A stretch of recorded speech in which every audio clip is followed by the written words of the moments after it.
បងប្អូនថ្ងៃនេះថ្ងៃទី29ខែមិនិនាគណៈបកកម្លាំងជាតិបានលើកស្លាកនៅក្នុងសង្កាត់សាកដាលក្រុងប៉ោយប៉ែតខេត្តបន្ទាយមានជ័យនេះបងប្អូនអរគុណមែនទែនដែលបានជួយ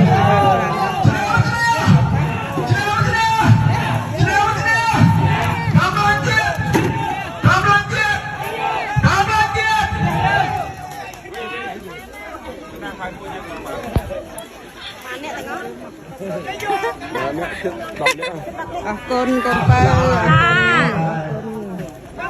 គ្រូឆ្មាពីកែវវិញ